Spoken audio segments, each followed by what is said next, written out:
Okay, so I have the ability to remote view, and what I mean by that is while I'm wide awake, if I'm in a very deep, relaxed state, I can see things.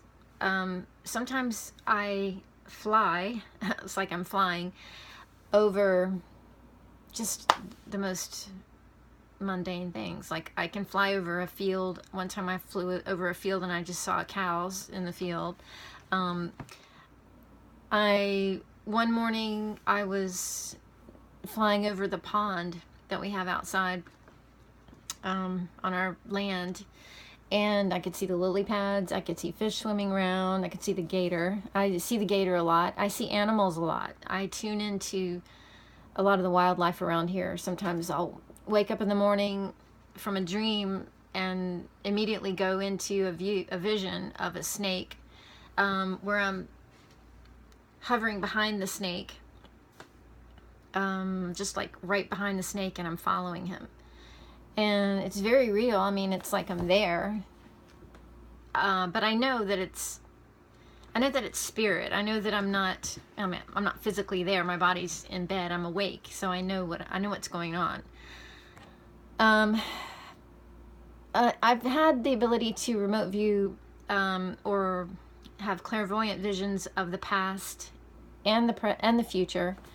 I recorded those visions on Facebook, so if it happened, then I would know that I was really actually seeing something that was taking place in the future. One of them was the Paris attacks. I saw that happen. I was standing under the Eiffel Tower.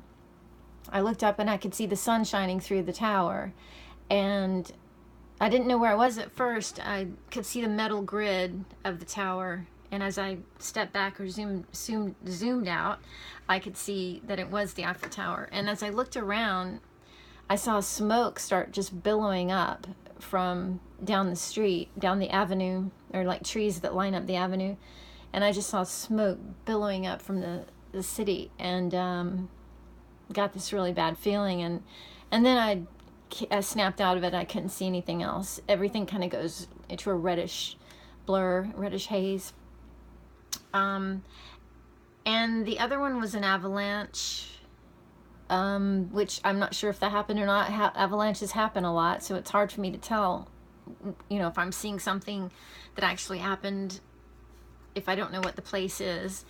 The other one was California flooding, a dam breach in California. I knew it was California because the first thing I saw when everything sharpened and became clear, it's like I'm looking through a crystal.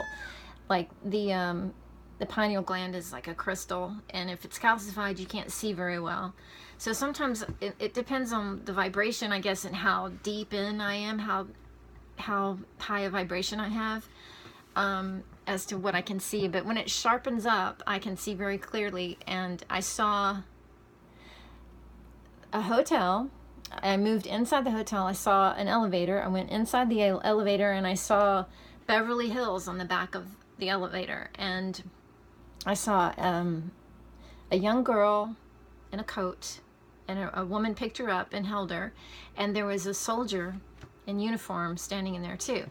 So right from that, I guess something was trying to tell me that I was in California. First of all, it looked like Beverly Hills, and then it zoomed away from there and went directly to a dam, either breaking or water was overflowing on the dam. And I could just see water inundating the whole area. So I knew it was California, and I knew there was a major flooding dam break in California. So I wrote that down, and that ended up happening as well. Anyway, I think these things happen to a lot of people. I think a lot of people are capable of doing this, but most people are just not in tune enough with it. I've spent many, many years trying to fine-tune this. And I sun gazed for a while. I think sun gazing helped me to decalcify my pineal gland. The benefits of it are that you learn how to detach yourself from the world and what's happening and just observe it. And the Mayans call what I do the power of magical flight.